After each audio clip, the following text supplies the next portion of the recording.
Hello students, अब हम start करते हैं अपना next chapter retirement of A partner. Retirement of A partner बच्चों थोड़ा सा समझते हैं कि रिटायरमेंट ऑफ पार्टनर होता क्या है। अभी हमने पढ़ लिया लेटेस्ट चैप्टर एडमिशन का, तो हमने पढ़ा था at the time of admission. हमने क्या पढ़ लिया? Admission. At the time of admission क्या क्या होता था? एडमिशन के टाइम में हमने देखा था बच्चों कि दो पार्टनर होते थे, ए और बी। कितने पार्टनर होते थे? ए और बी। लेट एज्यूम उनका रेशियो था 3:2। उनका रेशियो था 3:2। तो एडमिशन में एक नया पार्टनर एडमिट हो जाता था, तो दो से बढ़ के कितने हो जाते थे?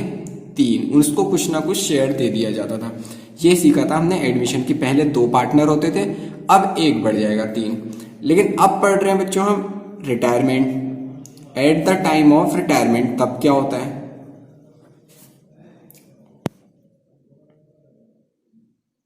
At the time of retirement इस सिचुएशन में क्या होता है? रिटायरमेंट में बच्चों क्या होगा ना, अब 3 पार्टनर होंगे, 3 या 3 से ज्यादा। 3 या 3 से ज्यादा वो अपना कुछ भी एक रेशियो शेयर कर रहे होंगे, 3:2:1। लेट एज्यूम, मैंने हाइपोथेटिकली कुछ भी समझ लिया। अब इसमें से कोई भी एक पार्टनर जो है ना बिजनेस छोड़ के चले जाएगा, तो यहां 2 से 3 हो जाते थे, यहां 3 से 2 हो जाएंगे। तो रिटायरमेंट का मतलब होता है ये। ठीक है, तो बच्चों एडमिशन के टाइम पे हमने टॉपिक पढ़ा था, सबसे पहला टॉपिक पढ़ा था कैलकुलेशन ऑफ न्यू रेशियो। सबसे पहले पढ़ा था कैलकुलेशन ऑफ न्यू रेशियो और सैक्रिफाइसिंग रेशियो, यही पढ़ा था। तो रिटायरमेंट के केस में भी बच्चों सबसे पहले हमने यही पढ़ना है। हम सीखेंगे कैलकुलेशन ऑफ न्यू रेशियो। हम भी क्या निकालना सीखेंगे रिटायरमेंट के केस में? सबसे पहले न्यू रेशियो निकालना सीखेंगे। बस सैक्रिफाइसिंग की जगह बच्चों यहां निकालना पड़ता है गेनिंग रेशियो। यहां क्या निकालना पड़ता है? Gaining ratio. क्यों? देखो यहां 2 पार्टनर थे, तीसरा आ जाएगा, तो इन दोनों पार्टनर को अपना कुछ शेयर्स इसको देना पड़ेगा। बट रिटायरमेंट के केस में ऐसा नहीं होता। 2 पार्टनर हैं, तीसरा चलेगा, जो इसका शेयर है 1 शेयर, इसका हिस्सा अब ए और बी गेनिंग रेशियो में कैलकुलेट कर लेते हैं। तो पहली जो चीज हमने एडमिशन के टाइम में सीखी, सेम वही चीज सीखनी है, बस स्लाइटली थोड़ा इजी हो जाता है बच्चों। दूसरा टॉपिक हमने सीखा था वैल्यूएशन ऑफ गुडविल। दूसरा हमने सीखा था वैल्यूएशन ऑफ गुडविल एडमिशन के टाइम में। तो बच्चों हम भी यहां पे वैल्यूएशन ऑफ गुडविल ही सीखेंगे रिटायरमेंट के सिचुएशन में भी। और एक खास बात, जो वैल्यूएशन ऑफ गुडविल थे 3 method, average profit method, super profit method और कैपिटलाइजेशन मेथड, बिल्कुल डिट्टो सेम है। बिल्कुल डिट्टो क्या है? सेम है। तो हमें फर्दर उसको दोबारा पढ़ने की जरूरत नहीं है। ठीक है, जो हम रूल फॉलो करते थे एडमिशन के टाइम पे, वही सेम रूल हमने रिटायरमेंट के केस में फॉलो करना पड़ता है। थर्ड केस सीखा था बच्चों फिर ट्रीटमेंट ऑफ गुडविल। फिर क्या समझा था हमने? Treatment of goodwill. ठीक है, तो यहां पे भी हम थर्ड केस में समझेंगे बच्चों treatment of goodwill. Treatment of goodwill. तो बच्चों ये ट्रीटमेंट ऑफ गुडविल थोड़ा सा चेंज है रिटायरमेंट में, जो हमने समझना पड़ेगा। फिर फोर्थ सिचुएशन में बच्चों हमने यहां सीखा था रिवैल्यूएशन अकाउंट बनाना और बैलेंस शीट बनाना। और क्या बनाना सीखा था? Balance sheet banana.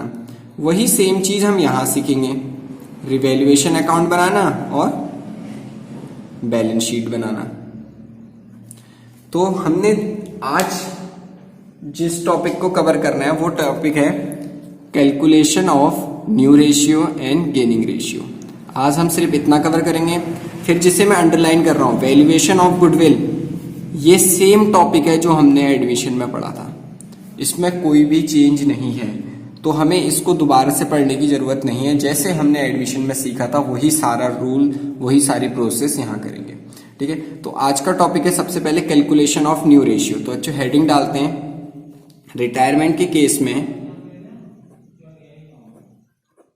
Calculation of new ratio. Retirement के केस में हम न्यू रेशियो कैसे निकालेंगे? ठीक है, तो बच्चों जैसे मैंने आपसे बोला ये चैप्टर इजी है एडमिशन के उसमें। एडमिशन में हमने न्यू रेशियो जब भी हम कैलकुलेट कर रहे थे, एडमिशन में जब हम न्यू रेशियो कैलकुलेट कर रहे थे तो हमने पढ़ा था लैंग्वेज के अकॉर्डिंग 3 कैटेगरी में न्यू रेशियो हम कैलकुलेट कर सकते हैं। कितने कैटेगरी में डिवाइड होता है? 3, लेकिन यहाँ 2 ही कैटेगरी है। तो देखो हो गया ना इजी। वहां एडमिशन में हमने 3 निकाले थे, ऑफ, फ्रॉम और फिक्स्ड। यहां पे सिर्फ 2 ही सिचुएशन है। यहां पे सिर्फ कितनी सिचुएशन है? 2 सिचुएशन है। पहली सिचुएशन होती है बच्चों, एक सिचुएशन जिसमें फ्यूचर साइलेंट रहता है, जिसमें क्या रहता है? फ्यूचर साइलेंट रहता है। क्या होता है अभी समझो। और दूसरा केस है ऑफ, वही सेम केस। दूसरा केस है ऑफ। फ्यूचर साइलेंट मतलब ये होता है बच्चों, इस केस में हमें फ्यूचर के बारे में कोई इंफॉर्मेशन गिवन नहीं होगी, ठीक है। इस सिचुएशन में हमें फ्यूचर के बारे में कोई इंफॉर्मेशन नहीं होगी। नो फर्दर इंफॉर्मेशन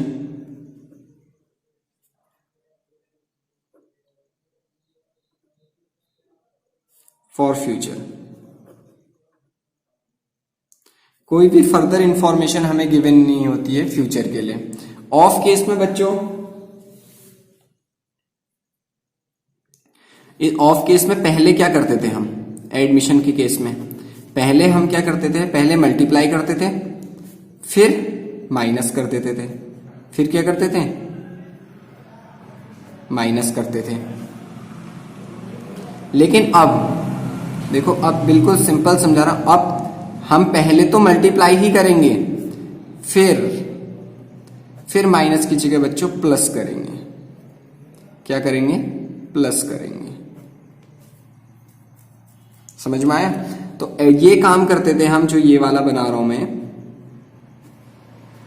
एडमिशन के टाइम में। पहले हम मल्टीप्लाई करते थे, फिर माइनस करते थे। लेकिन ये है बच्चों रिटायरमेंट वाली सिचुएशन। ये कौन सी सिचुएशन है? रिटायरमेंट वाली। प्रोसेस वही है, पहले हम मल्टीप्लाई करेंगे, लेकिन अब माइनस करने की जगह क्या कर देंगे? प्लस कर देंगे। क्या कर देंगे? प्लस कर देंगे। तो समझते हैं बच्चों क्वेश्चंस को। इलस्ट्रेशन 1 पढ़ते हैं, जो हमने समझा। कह रहा है X Y Z are partner sharing profit and losses in the ratio of 3:2:1। X Y Z 3 partner है जो रेशियो डिस्ट्रीब्यूट कर रहे हैं 3:2:1। तो इसे करके देखते हैं। इलस्ट्रेशन 1, एक्स वाई और जेड 3 पार्टनर हैं जिनका रेशियो दिया है 3:2:1। इतना क्वेश्चन तो हमें समझ में आ गया। अब कह रहा है कैलकुलेट द न्यू रेशियो। क्या कैलकुलेट करो? कह रहा है न्यू रेशियो। 3 सिचुएशन दे दी, जब एक्स रिटायर हो रहा है, जब वाई रिटायर हो रहा है और थर्ड जेड रिटायर हो रहा है। पहले तो बच्चों लैंग्वेज के अकॉर्डिंग समझते हैं कि ये फ्यूचर साइलेंट केस है या ऑफ केस है। तो बच्चों देखना, सिर्फ इतना बताया है क्वेश्चन ने कि एक्स वाई जेड 3 पार्टनर है और उनका रेशियो है 3:2:1। इसके आगे फ्यूचर के बारे में कोई इंफॉर्मेशन नहीं दी है। सिर्फ कौन रिटायर करना है ये बोला है, कैसे रिटायर होंगे ये कुछ नहीं बोला है। इसी टाइप के क्वेश्चन को, इसी कैटेगरी ऑफ लैंग्वेज को हम बोलते हैं फ्यूचर साइलेंट। ठीक है, तो पहला है फ्यूचर। ये कौन सा केस है? फ्यूचर साइलेंट वाला। तो इसमें क्या कह रहा है? फर्स्ट में एक्स रिटायर। जब बच्चों एक्स रिटायर होगा तो पूछ रहा है तब न्यू रेशियो क्या होगा, और इस बार सैक्रिफाइसिंग की जगह क्या निकलेगा? Gaining ratio. क्या निकलेगा? Gaining ratio. बच्चों जब भी फ्यूचर साइलेंट वाला केस आएगा, मैं आपको साइड में फिर से दिखा दे रहा हूं, ये कौन सा केस चल रहा है हमारा? फ्यूचर साइलेंट वाला। फ्यूचर साइलेंट, ठीक है। जब भी फ्यूचर साइलेंट वाला केस आएगा, जो पर्सन रिटायर हो रहा होगा उसको छुपा देना। अब मैं आपसे पूछ रहा हूं, आपको कौन कौन पार्टनर दिख रहे हैं? तो वाई और जेड ये नए पार्टनर हो जाएंगे। जो 2 पार्टनर उसके बाद दिख रहे हैं वाई और जेड, वो हो जाएंगे आपके न्यू पार्टनर। फिर मैं क्वेश्चन करूंगा कि उनका रेशियो क्या दिख रहा है? 2:1, वही न्यू रेशियो हो जाता है ना। मजेदार बीच, आसान। जो पार्टनर दिख रहे हैं, जो रिटायर हो रहा है, देखो क्वेश्चन ने कहा था एक्स रिटायर हो रहा है, मैंने एक्स को छुपा दिया। अब उसके बाद कौन दिख रहा है? वाई और जेड। वाई और जेड का क्या रेशियो दिया है, 2:1। गेनिंग रेशियो क्या होगा, जो न्यू रेशियो होता है बच्चों वही गेनिंग रेशियो हो जाता है। कौन से केस में, फ्यूचर साइलेंट केस में। कौन से केस में, फ्यूचर साइलेंट केस में। तो देखिए इतना इजी है, ना वर्किंग नोट बनाने की जरूरत, ना कोई सॉल्व करने की जरूरत। जो रिटायर हो रहा है बस उसको छुपा दो, जो पार्टनर बच रहे हैं वो न्यू पार्टनर, जो रेशियो दिख रहा है आपका वो न्यू रेशियो और वही गेनिंग रेशियो। फिर दूसरी सिचुएशन में क्वेश्चन कह रहा था बच्चों वाई रिटायर। अब एक्स की जगह अब दूसरी सिचुएशन में कौन रिटायर हो रहा है, वाई रिटायर हो रहा है। तो अब जो रिटायर हो रहा है उसको छुपा दो। अब मैंने वाई छुपा दिया, अब मैंने किसको छुपा दिया, वाई छुपा दिया। निकालनी वही दो चीजें हैं, एक न्यू रेशियो, ठीक है, अब जिसे अब से मैं एनआर बोलूंगा और गेनिंग रेशियो को मैं बोल रहा हूं G.R, ठीक है। अब मैंने पूछा सबसे पहले तो न्यू पार्टनर कौन कौन है। तो बच्चों अब एक एक्स और दूसरा जेड। अब कौन दो पार्टनर दिख रहे हैं, एक्स और जेड, ये दो नए पार्टनर हैं। रेशियो क्या दिख रहा है, 3:1। आपको रेशियो क्या दिख रहा है, 3:1। वही रेशियो हमारा न्यू रेशियो हो जाएगा, वही रेशियो हमारा क्या हो जाएगा, न्यू रेशियो। और सेम वही हमारा गेनिंग रेशियो भी हो जाता है, सेम हमारा वही गेनिंग रेशियो भी हो जाता है। तो देखो इतना आसान है बच्चों फ्यूचर साइलेंट वाला टॉपिक। तीसरी सिचुएशन बोल रहा था इफ जेड रिटायर, अगर जेड रिटायर होगा तो न्यू रेशियो और गेनिंग रेशियो क्या होगा। तो हमें बताना है न्यू रेशियो और गेनिंग रेशियो। अब बच्चों जेड को छुपा देते हैं। अब मैंने पूछा कौन कौन से पार्टनर बचे, एक्स और वाई, तो ये न्यू पार्टनर हो गए एक्स और वाई, ठीक है। अब मैंने कहा रेशियो क्या दिख रहा है आपको, 3:2, वही आपका न्यू रेशियो हो गया 3:2, वही आपका गेनिंग रेशियो हो गया 3:2। तो आई होप अब आपको क्वेश्चन समझ में आ गया होगा कि फ्यूचर साइलेंट केस में तो हमें कुछ भी नहीं करना, जो पार्टनर रिटायर हो रहा है बस उसको छुपाओ और जो दिख रहा है आपको वो नए पार्टनर, जो रेशियो दिख रहा है आपको वो न्यू रेशियो, ठीक है। अब समझते हैं बच्चों ऑफ केस। अब समझते हैं ऑफ केस। क्वेश्चन पढ़ते हैं सबसे पहले।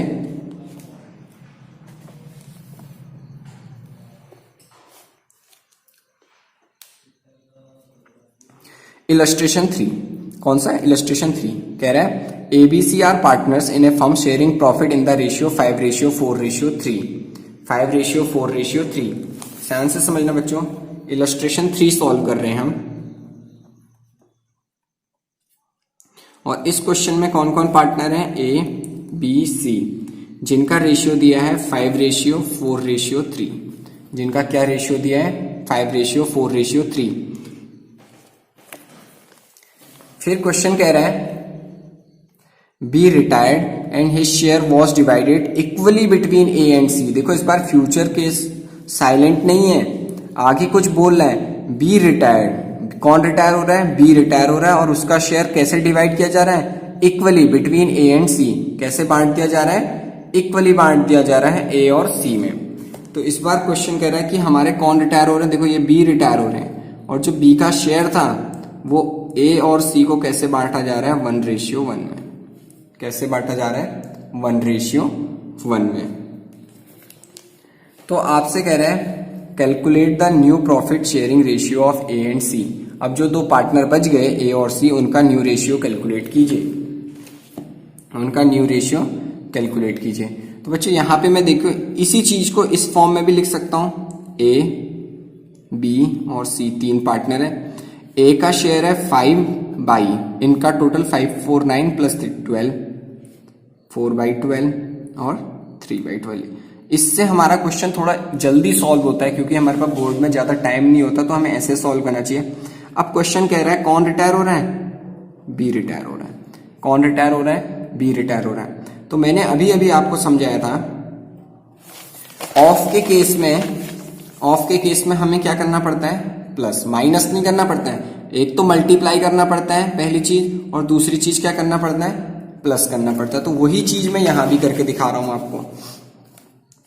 प्लस जो ए है मैं क्या कर रहा हूं, प्लस ब्रैकेट बी का शेयर कितना है 4/12, बी का शेयर कितना है 4/12, और इसे कैसे बांट रहे हैं, फिर मैंने कहा था मल्टीप्लाई करते हैं 1:1, तो 1/2। इसको सॉल्व करेंगे, हमारा आंसर बी का कोई कुछ सोल्यूशन होगा नहीं, क्योंकि बी तो क्या हो रहा है, रिटायर हो रहा है, तो इसका कोई सोल्यूशन होगा नहीं।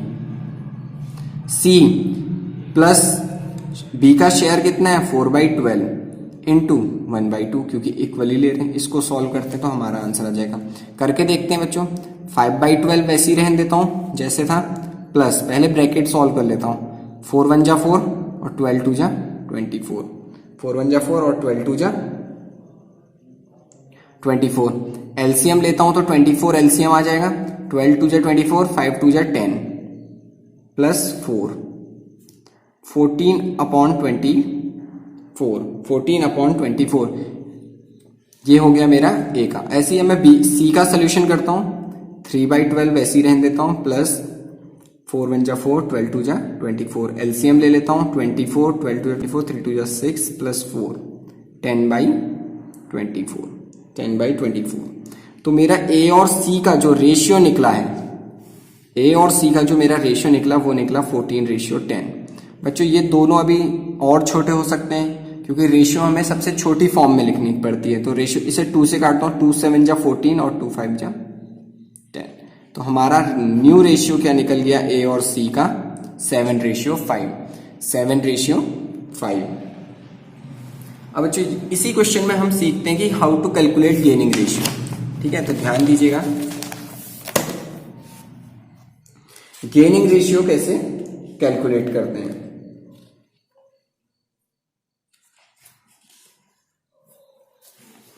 गेनिंग रेशियो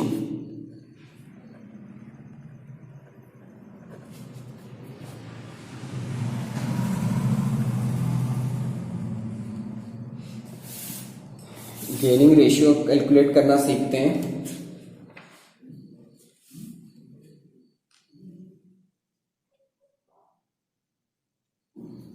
गेनिंग रेशियो का फॉर्मूला होता है बच्चों new ratio minus old ratio. New ratio minus old ratio, जो हमने बच्चों सैक्रिफाइसिंग में सीखा था। सैक्रिफाइसिंग में क्या करते थे, ओल्ड रेशियो से न्यू रेशियो माइनस करते थे, लेकिन यहां पे गेनिंग में न्यू रेशियो से ओल्ड रेशियो माइनस करते हैं। तो पहले मैं दोनों का ओल्ड रेशियो भी लिख लेता हूं एक जगह और न्यू रेशियो भी लिख लेता हूं। पहले तो ओल्ड रेशियो लिखता हूं, ओ आर हमें बता रहा है ओल्ड रेशियो किसका, इस बार पार्टनर थे ए बी और सी। इनका ओल्ड रेशियो था 5:4:3, 5:4:3। अब इनका न्यू रेशियो निकाल लेता हूं। न्यू रेशियो मैंने निकाला सिर्फ किसका, इसका ए और सी का। इनका न्यू रेशियो निकला हमारा 7:5।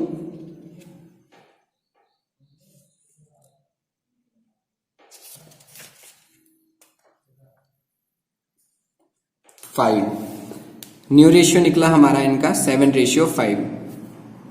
ठीक है, तो ओल्ड रेशियो क्या की मैंने क्वेश्चन में 5:4:3 मैंने वही लिख दिया, और न्यू रेशियो अभी मैंने अभी कैलकुलेट किया है कितना 7:5। तो यही चीज मैंने लिख दी। अब गेनिंग रेशियो का फॉर्मूला लगाते थे। गेनिंग रेशियो कह रहा है new ratio minus old ratio. तो सबसे पहले ए का न्यू रेशियो कितना है ए का 5/12, सॉरी गलती होगी, सबसे पहले लिखना है हमने न्यू रेशियो है 7/12 माइनस 5/12। सॉल्व करते हैं तो एलसीएम 12 भी आ जाएगा, 7 - 5 2/12 आ गया। अब सी का 5/12 माइनस 3/12, एलसीएम फिर से सेम आ जाएगा 12, 5 में से 3 माइनस करेंगे 2। तो मेरा ए और सी का जो रेशियो आया वो आया 2:2, और रेशियो और छोटा हो सकता है, तो मेरा गेनिंग रेशियो आ गया 1:1। तो आफ्टर ऑल ए और सी का जो गेनिंग रेशियो है वो क्या आ गया 1:1।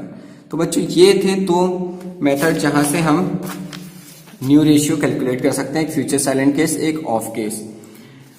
मैंने आपको बताया हमने क्या सीख लिया, calculation of new ratio and gaining ratio. दूसरा टॉपिक मैंने आपसे बोला वैल्यूएशन ऑफ गुडविल, बिल्कुल सेम है। सबसे पहले एवरेज प्रॉफिट मेथड, फिर कैपिटलाइजेशन मेथड, फिर सुपर प्रॉफिट मेथड, बिल्कुल वही।